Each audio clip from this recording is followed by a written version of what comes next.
begitu kita ada pilar, begitu kita ada materi, begitu kita sudah punya subtopik, baru kita tentukan nih, ini informasi ini atau materi ini kita akan jadikan carousel,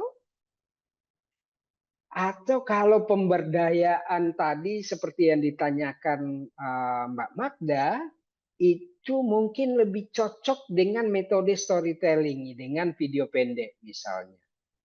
Atau apa namanya, saat kita bicara video pendek, bukan berarti kita harus menampilkan muka seseorang ya, wajah seseorang ya. Bisa saja video tersebut hanya berupa gambar, misalnya kereta sedang jalan di persawahan, ya, kemudian ada orang bicara. Itu sudah storytelling, ya, gitu. Nah, kemudian ada pertanyaan-pertanyaan yang ini kita bisa lakukan nih, misalnya grup konseling, ya. Saya sering dengar misalnya nih KDS, ada banyak KDS atau ada banyak anggota yang saking jauh-jauh tinggalnya, bikin aja pertemuan apa namanya KDS online. Tidak ada salahnya misalnya saling memberikan dukungan, kan begitu ya.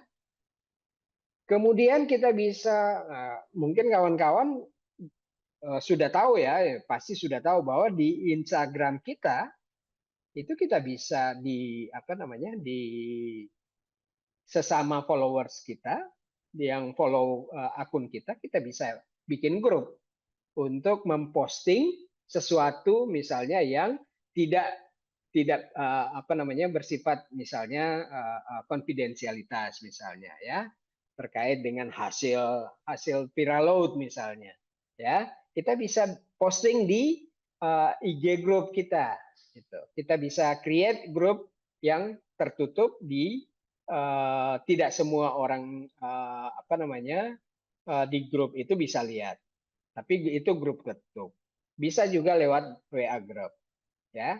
Nah, ini bentuk-bentuk yang bisa kita lakukan di dalam menunjang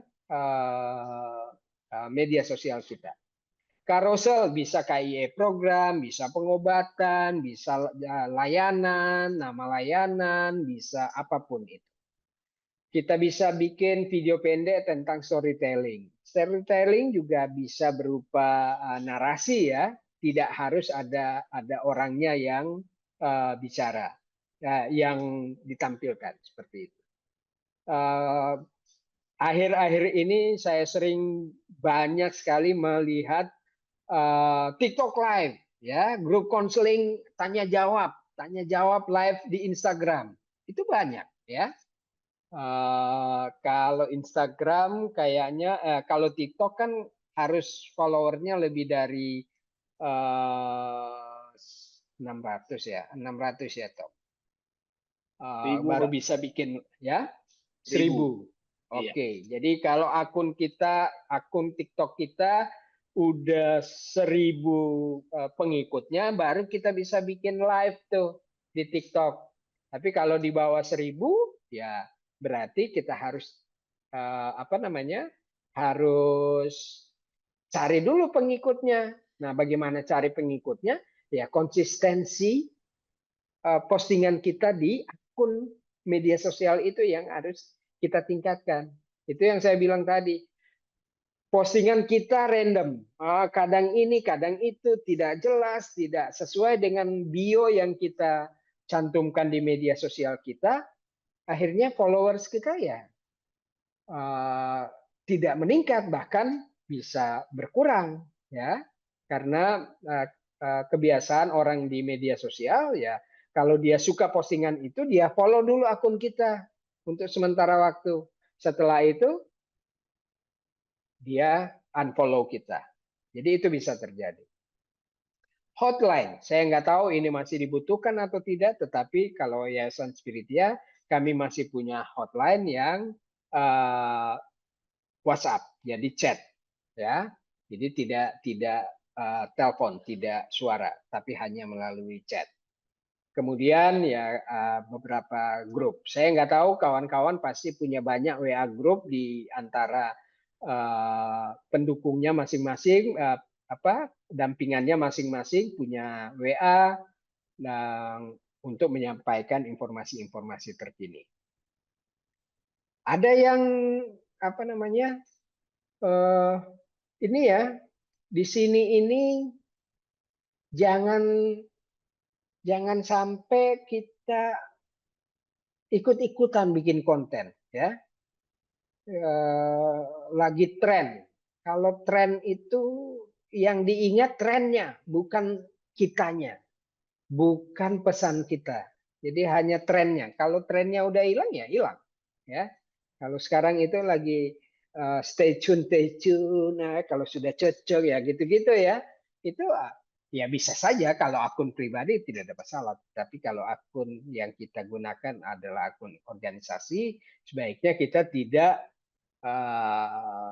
saya hampir tidak menemukan edukasi dengan cara apa namanya velocity gitu ya, dancing gitu.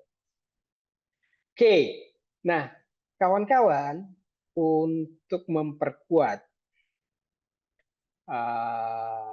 atau memaksimalkan akun media sosial organisasi kawan-kawan harus punya rencana dan kalender konten.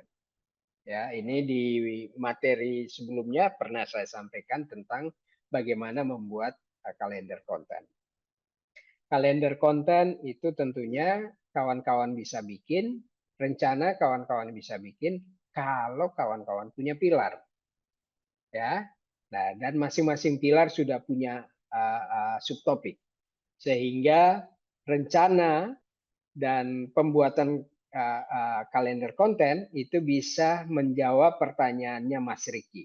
Kita akan tahu tuh ya, kalau kita sudah bikin, kita punya kalender 1 bulan, tanggal 1, oh ini tanggal 1 kayaknya hari buruh. Nah, kita mau ini hari buruh nggak? Boleh. Oke, kita berarti tanggal 1 itu konten hari buruh ya. Tanggal 2 kita posting tentang pilar yang lain ya. Jadi kalau hari-hari besar biasanya itu tidak masuk di pilar. Tetapi pilar itu adalah konten utama atau pesan utama yang kita mau branding di akun media sosial kita. Dari pilar itu kita bisa mengembangkan subtopik. Dari masing-masing pilar subtopiknya apa, sehingga kita bisa mulai menuliskan materi-materi kontennya. Ya. Nah, tadi ada pertanyaan tentang penggunaan kata kunci dan hashtag. Masihkah berguna? Masih, tapi jangan banyak-banyak. Ya, di caption itu saya ada melihat beberapa ini kontennya, wah hashtagnya banyak banget hashtagnya, ya. Dan itu tidak itu hanya dari sisi algoritma, ya bisa menguntungkan. Penggunaan hashtag itu bisa kita pantau juga di kalau kita menggunakan analitik ya. Kalau media sosial kita analisa, penggunaan hashtag itu, penggunaan kata kunci itu bisa kita lihat mana yang paling banyak ya. Penggunaan hashtag kalau di Instagram itu ada juga yang kita tidak perlu pakai apa namanya, tidak perlu pakai hashtag juga bisa, tapi kita pakai metode yang lain. Kalau di yang biasa menggunakan Instagram itu ada namanya another word ya. Itu jadi ada penggunaan kalimat kata kunci di setiap gambar yang kita gunakan. Nah, penulisan materi konten di sini juga jangan sampai terlalu panjang, tapi inti-intinya ya, karena content writing ini penting ya.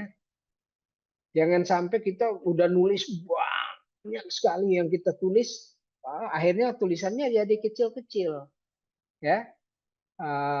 Mungkin kawan-kawan bisa lihat konten yang kolaborasi dengan pihak lain yang dimintakan kolaborasi dengan Yayasan Spiritia tentang vaksin flu, ya, itu 2 hari lalu, kemarin kalau nggak salah ya, kemarin.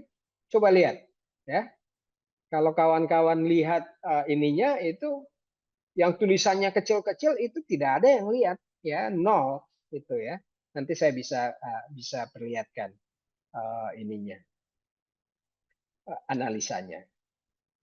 Oke, nah sekarang bagaimana kita mengintegrasikan kegiatan dunia maya secara online ke dunia nyata secara offline.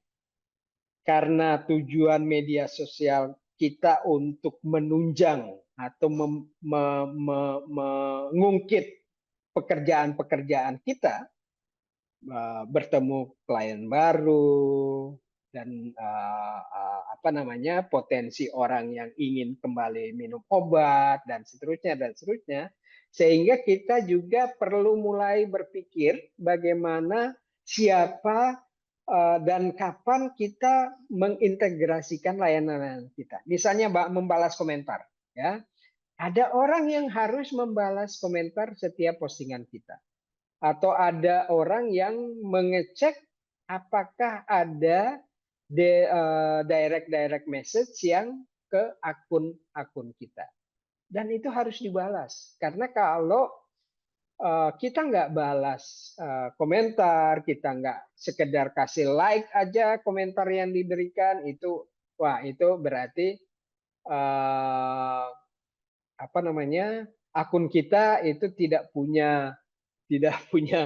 baik ya, karena membalas itu secara algoritma juga si penyedia platform itu menyediakan informasi. Kita dikasih tahu bahwa tanggapan kita, akun kita terhadap komentar-komentar itu jelek misalnya, ya. Nah, jadi ini perlu dilihat. Jadi jangan cuma lihat tampilan wall-nya dan seterusnya, tapi lupa kita mengecek DM, ya, karena kalau dia bukan follower kita, itu DM-nya tidak bisa langsung terbaca ya, karena kita harus accept dulu, gitu. Nah, kemudian karena kita mau bangun kepercayaan, mau bangun image, mau ciptakan branding yang baik, kredibilitasnya kita harus jaga. Jadi ada layanan lanjutan misalnya, kayak orang yang pingin mulai kembali ARV. Kak, saya mau ARV, tapi saya sekarang bukan berada di kota tempat saya ambil. Gimana ya? Jadi kita perlu juga tuh menindaklanjuti hal-hal yang seperti itu. Nah, kemudian kita perlu jaga orang atau follower kita atau pengikut kita untuk menjaga hubungan baik kita yang sudah kita bangun sebelumnya, ya. Misalnya ada followers kita yang tadinya aktif tiba-tiba hilang, ya. Kita perlu lihat itu, gitu ya. Kita mulai bisa carikan kalau di sini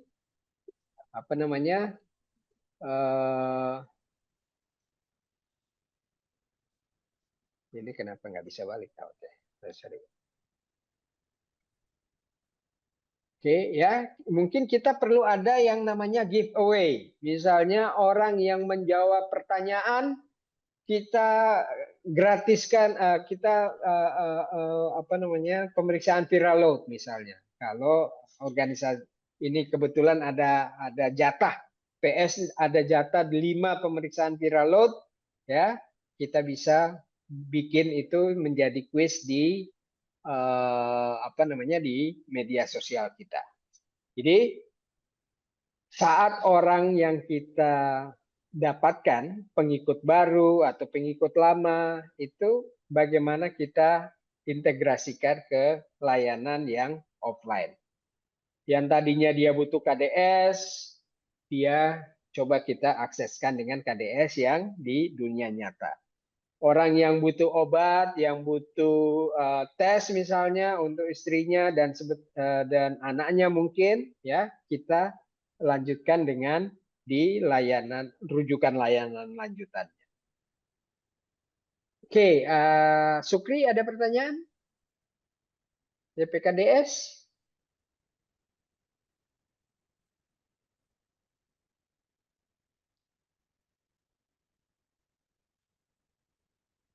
YPKDS gimana?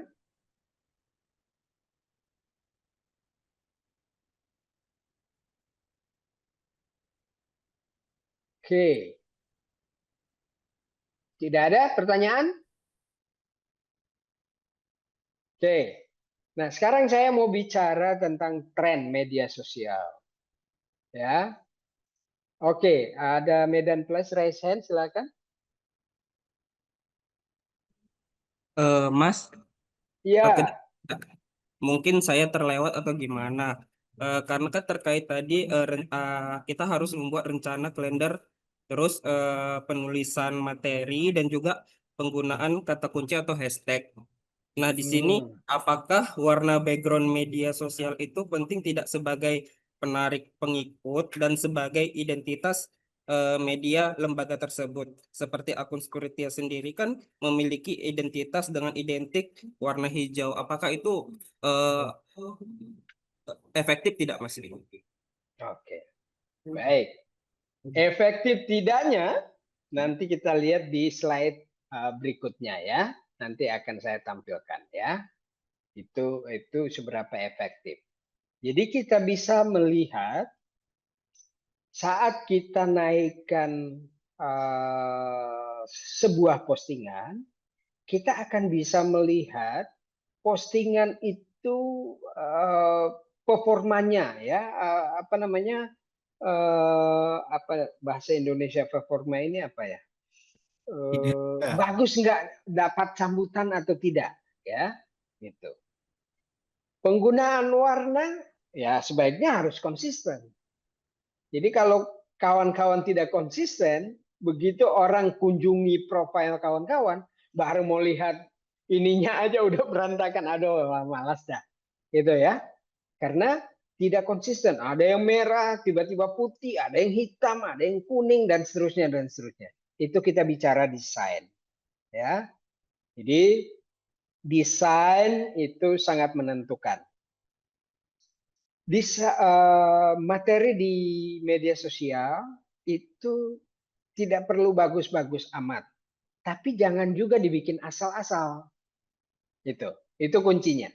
Jadi tidak perlu bagus, tapi jangan juga asal-asal, gitu ya. Jadi terkait pertanyaannya rencana, penulisan dan seterusnya, itu yang saya bilang tadi. Kalau kita sudah punya pilar, dari pilar kita kembangkan menjadi subtopik. Pilar itu maksimal 4. Ya, mau 3 juga boleh, mau 2 juga boleh. Dari masing-masing pilar kita tentukan subtopiknya yang terkait. Dari setelah dapat subtopik, baru kita tinggal lihat. Oke, kita mau naikkan dia hari apa, kapan, ya. Jadi kita udah tentukan, oh hari ini topik ini, hari ini topik ini, hari ini topik ini, ya. Kemudian penulisan materinya. Materinya ya namanya content writing, itu kita nggak, ingat kita media sosial yang ada hook ya. Nanti kita akan bicara di ini. Orang 3 detik pertama. Jadi orang media sosial tidak kayak koran. Orang tidak akan baca seperti koran. Sehingga kita perlu benar-benar memaksimalkan penulisan konten tersebut. Pesan kunci yang di ini, pesan intinya yang dituliskan. Ya. Kemudian untuk penggunaan kata kunci dan hashtag itu sebenarnya kepentingannya kepada algoritma media sosial itu sendiri. Jadi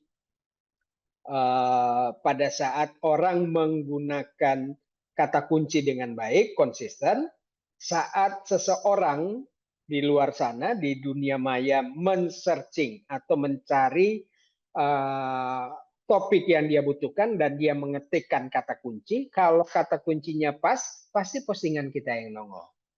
Penggunaan kata kunci dan hashtag lebih kepada algoritma. Tetapi dua yang di atas ini penting ya.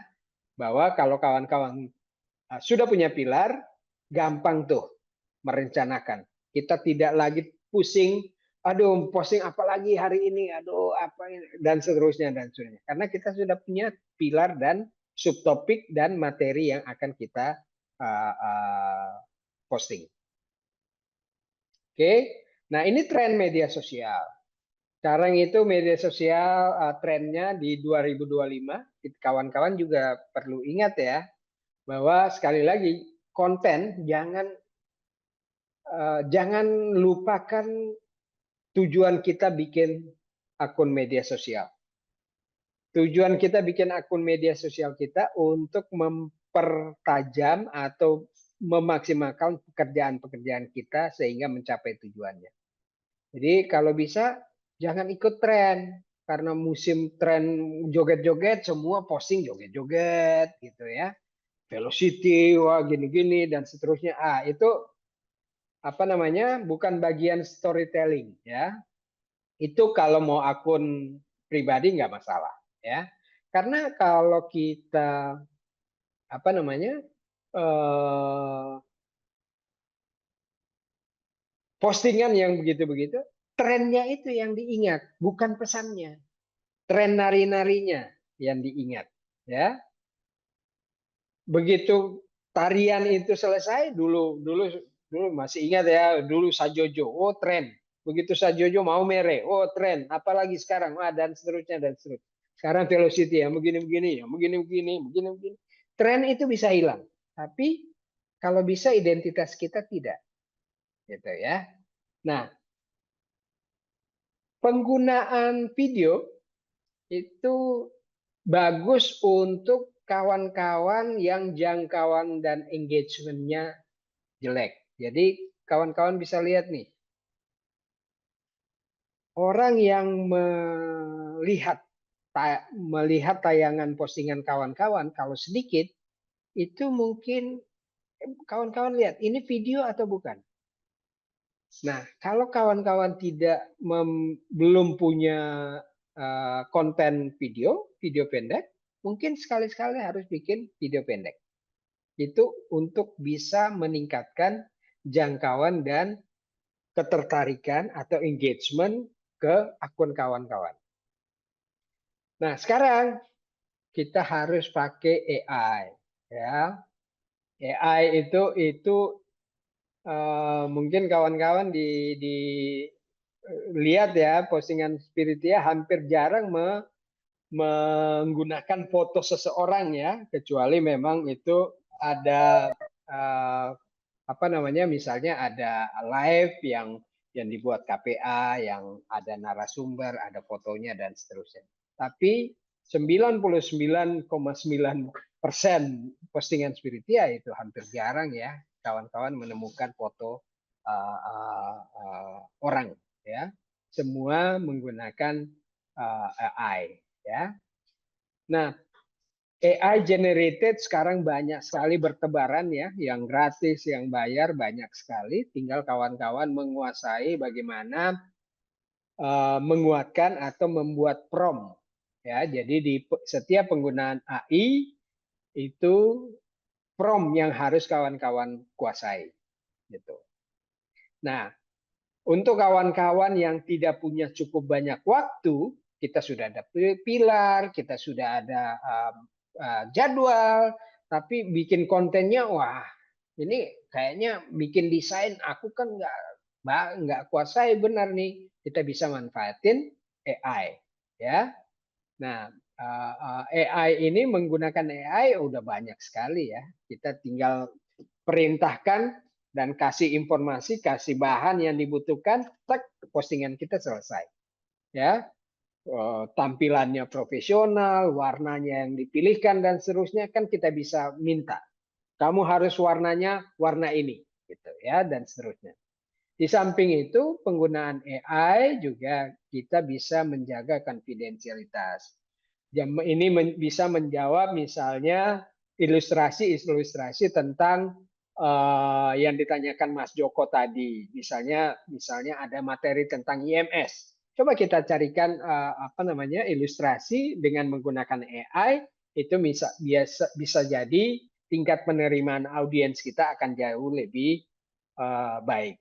Ya, sekarang di media sosial banyak sekali orang membuat konten dengan menggunakan AI. Sekarang juga lagi tren di 2025 ini live streaming interaktif. Jadi ada cukup banyak kawan-kawan yang pendukung-pendukung sebaya, ada yang konselor-konselor, mereka membuat live streaming interaktif.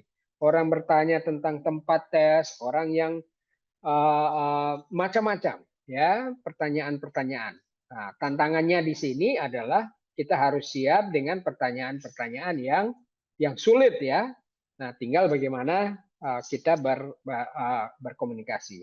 Tetapi live streaming itu bisa meningkatkan interaksi langsung kita dengan audiens kita. Juga meningkatkan kepercayaan dan kedekatan emosional. Selama ini adminnya nggak tahu mukanya seperti apa, mungkin di live streaming itu mulai bisa memperkenalkan diri.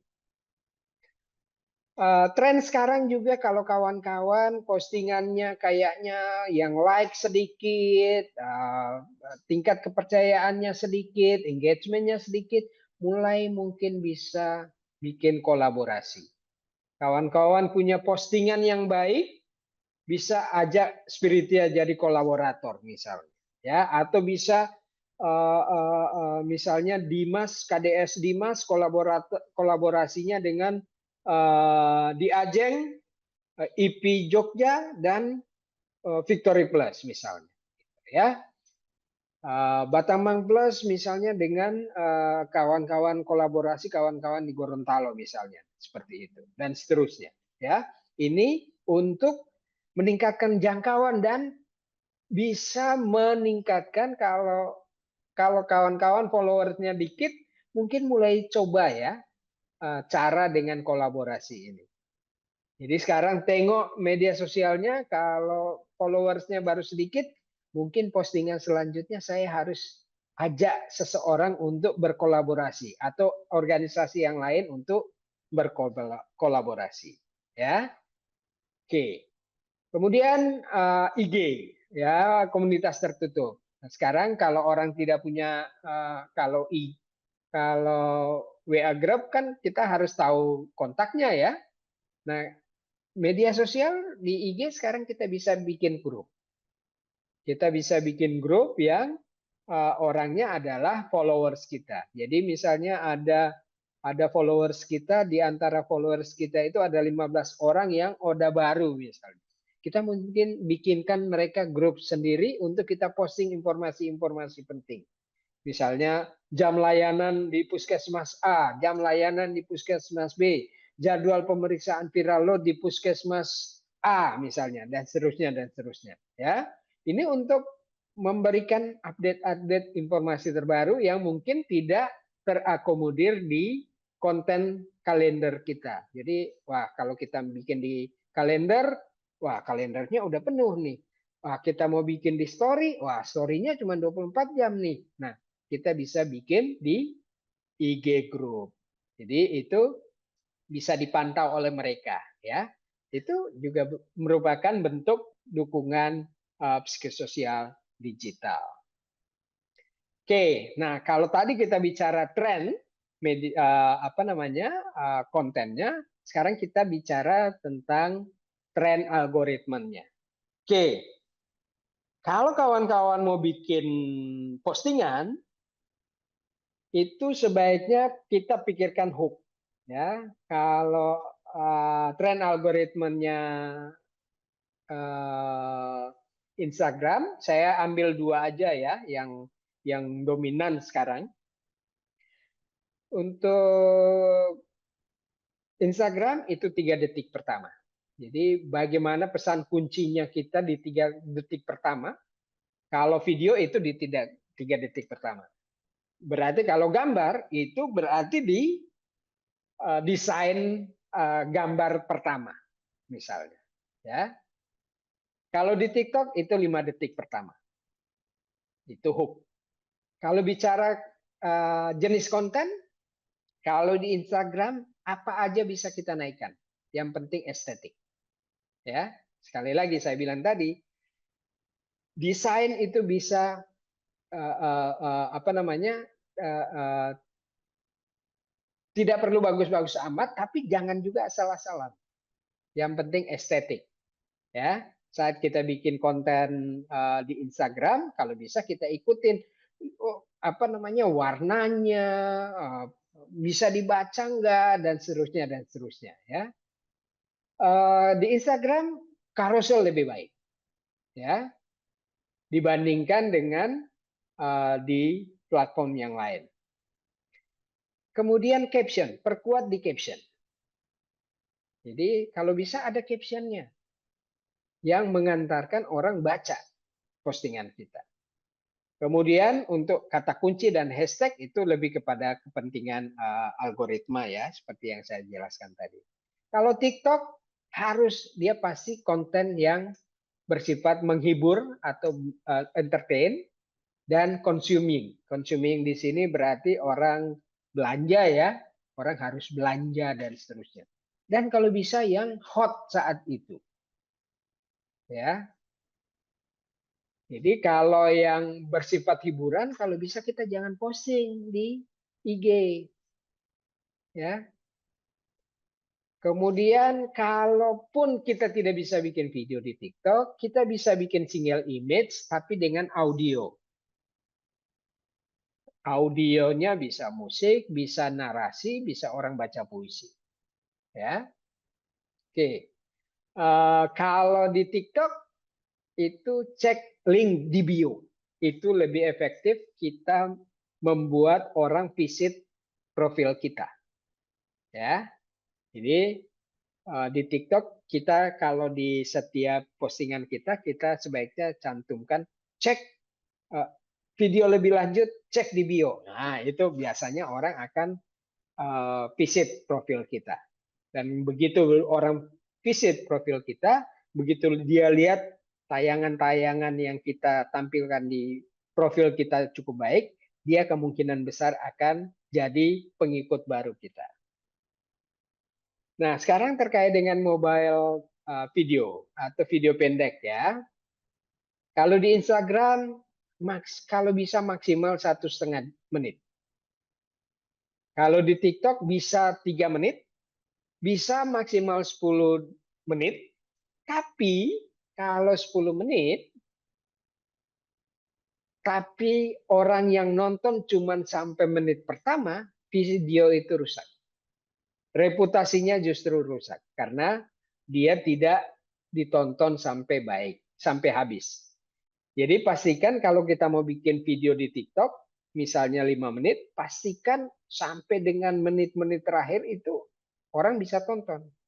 Karena kita bisa lihat di analitiknya kalau orang bisa, oh ternyata orang cuma nonton itu sampai dengan menit ke-1 misalnya. Jadi akhirnya kita percuma bikin video yang panjangnya 5 menit. Nah, kalau mau lebih maksimal, misalnya kita bikin video di TikTok 1,5 detik, 1,5 menit atau 1 menit, tapi kita bikin part 1, part 2, part 3, dan itu orang pasti akan lebih tertarik. Ya, tunggu part selanjutnya. Oke, terkait dengan audio di Instagram tidak wajib, tapi kalau mau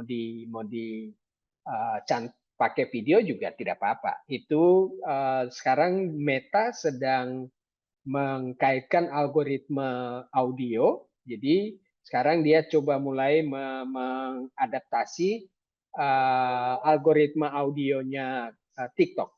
Jadi di postingan Instagram kita tidak wajib ada audio, ya. Tapi kalau di TikTok itu wajib kudu harus penggunaan audio, ya. Ini tren algoritma yang saya ambilkan dari 2 platform, yaitu Instagram dan TikTok. Nah, sekarang kita bicara evaluasi. Nah, ini yang saya jelaskan di awal. Kita jangan cuma sekedar posting tanpa melihat bahwa apa yang kita posting itu diminati orang atau enggak. Ya, itulah kenapa saya bilang di awal tadi, saya bisa berani bilang di awal bahwa postingan Spiritia yang hari-hari besar itu engagement-nya kecil ya, interaksinya kecil, view-nya kecil. Kenapa? Karena pada saat yang sama semua akun di Indonesia memposting hal yang sama. Saat Idul Fitri, semua akun media sosial memposting hal yang sama. Jadi itu pasti metriknya tidak baik ya. Jangkauannya jelek, engagementnya jelek, interaksinya tidak ada, referral offline-nya apalagi ya, umpan balik audiens tidak ada. Paling like ya, like pun tidak banyak. Oke.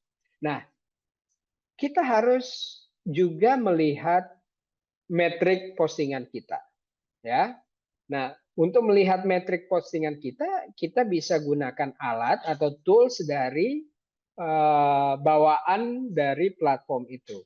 Jadi kalau kita biasa gunakan TikTok, kita bisa lihat TikTok analitiknya.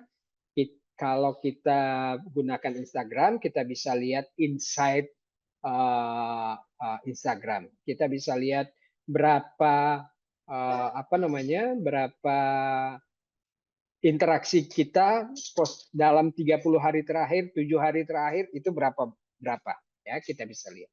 Kita juga bisa pakai Google Analytics, kita bisa pakai Metricool ya. Kalau kita tidak bisa itu, lakukan itu ya mungkin kita bikin survei kecil-kecilan untuk tanya kepada kepada audiens kita tentang materi kita, ya, postingan kita dan sebagainya. Nah, tentunya dari media sosial kita ini, karena kita bicara tentang bagaimana memaksimalkan memanfaatkan media sosial untuk meningkatkan pekerjaan kita, tentunya yang perlu kita lihat dampak dari media sosialnya itu adalah tingkat partisipasi. Orang yang menyukai, orang yang membagikan, orang yang menyimpan postingan kita, itu juga kita lihat. Oh, postingan ini, wah bagus juga nih, disimpan oleh banyak orang, di-share ke banyak orang, dan seterusnya, dan seterusnya. Kemudian kita bisa lihat orang yang tadinya tidak nongol di dunia nyata, tiba-tiba dia udah mulai bisa mau bertemu kita. Dia udah mulai menerima dirinya sebagai seorang HIV positif yang memang harus berobat, gitu ya, misalnya. Impact yang bisa kita lihat juga misalnya ada cerita-cerita perubahan. Ya, kalau kita mau bikin storytelling, kita bisa minta audiens kita untuk mengirimkan ceritanya dan kita bisa masukkan. Ya, tidak harus ada fotonya, tapi ceritanya yang kita ilustrasikan dengan musik dan narasi. Narasi kita bisa bikin menggunakan AI. Jadi suaranya nongol ya, pada tahun sekian saya begini, dan seterusnya. Tapi sekarang begini ya. Gitu. Nah, impact yang bisa kita lihat dari media sosial kita adalah seberapa banyak orang bisa kita jangkau, orang yang lost follow up, orang yang tidak minum obat mau minum obat, yang orang lost follow up, orang yang tidak minum obat begitu mendapatkan menjangkau media sosial kita, kembali bisa kita dukung dan kita rujuk untuk kembali ARP. Jadi itu yang bisa kita lihat di evaluasi. Oke,